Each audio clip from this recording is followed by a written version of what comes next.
सुप्रभात श्रोता बंधु आज प्रसंग आपणक प्रतिक्रिया आपणकर शक्ति को सक्रिय करिब। आमे आज मनोनीत शास्त्रांश एब्री पुस्तक 13 पर्व 15 पद एवं 16 पद। एणु आस ताहांक द्वारा आम्भे माने ईश्वरंक उद्देश्य रे प्रशंसा रूप बलि अर्थात ताहांक नाम स्वीकार करी ओष्टाधरर फल नित्य उत्सर्ग करू। आमेन। मोर प्रिय श्रोता बंधु, ख्रीष्ट विश्वासी और विश्वासिनी भावरे आमे विश्वास करू और कहू मु विश्वास करूअछि।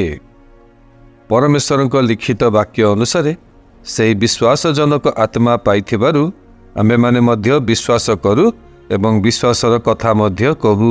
आमेन। आपण नीरव रहिबा पई वाक्य पाई नाहंती।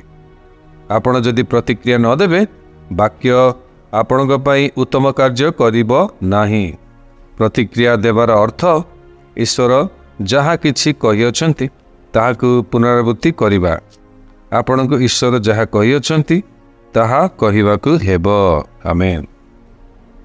उदाहरण स्वरूप से कहियछंती ताहांक ईश्वरीय शक्ति आममानकु जीवन और धर्मपरायण निमंते समस्त आवश्यक विषय दान करियछंती। आपणकर प्रतिक्रिया यह हेबो मो जीवन रे कौनसी अभाव बा आवश्यकता नहीं, कारण सब किछि मोर। मु सब स्थान रे एवं सब अवस्था रे ईश्वरक महिमा निमंते उन्नति लाभ करुअछि। आमेन। वाक्य प्रति आपणक स्वीकार आपणकर प्रत्युत्तर अटे। यह आपणक जीवन को और परिस्थिति को परिवर्तन करिवो। जेतेबेले भी ईश्वर आमको किछि कुहंती से शक्तिर पूर्णतारे कुहंती और ताहांक वाक्य रे शून्यता नथाए। हालेलुया। ईश्वर आपणकु कौन कहियछंती एवं आपण वाक्य रे निज विषय रे कौन आविष्कार करियछंती से वाक्य को प्रत्युत्तर दियंतु। एपरिकी वर्तमान ईश्वरक योजना ईश्वरीय दान एवं उद्देश्य अनुसार जहाँ उपयुक्त तही अनुजाई कथा कहतु।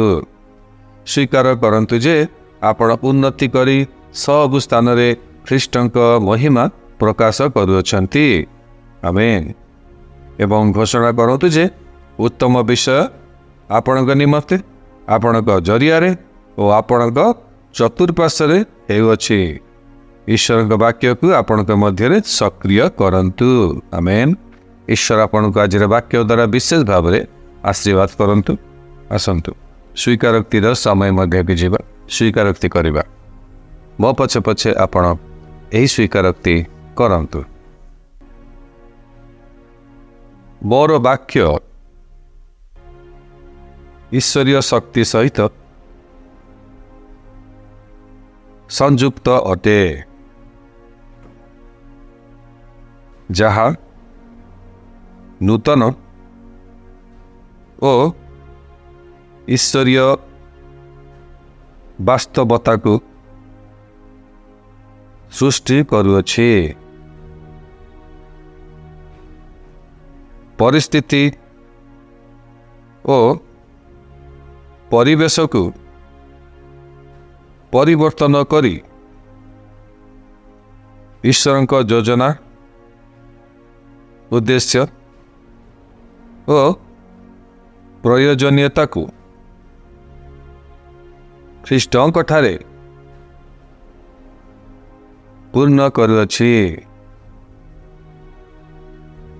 प्रभु आपणक निर्भर योग्य वाक्य सर्वदा मो जीवन रे वास्तव अटे। जीशुଙ୍କ नाम रे आमे। अतिरिक्त अध्ययन निमंते आपण पाठ करंतु रोमियो मंडली निकट को साधु पाउलंकर पत्र 10 पर्व 9 पद एवं 10 पद। ईश्वर आपण को आज दिन में विशेष भाव में आशीर्वाद करने सहित ଆଜିର ବାକ୍ୟ ଆପଣଙ୍କ ପ୍ରତିକ୍ରିୟା ଆପଣଙ୍କର ଶକ୍ତିକୁ ସକ୍ରିୟ କରିବ। ଏହି ବିଷୟ ଅନୁଯାୟୀ ଏବଂ ଏହି ବାକ୍ୟ ଅନୁଯାୟୀ ଜୀବନଯାପନ କରିବା ନିମନ୍ତେ ପ୍ରଭୁ ଆପଣଙ୍କୁ ସାହାଯ୍ୟ, ଉପକାର ଏବଂ ଅନୁଗ୍ରହ ପ୍ରଦାନ କରନ୍ତୁ। ଆମେନ୍।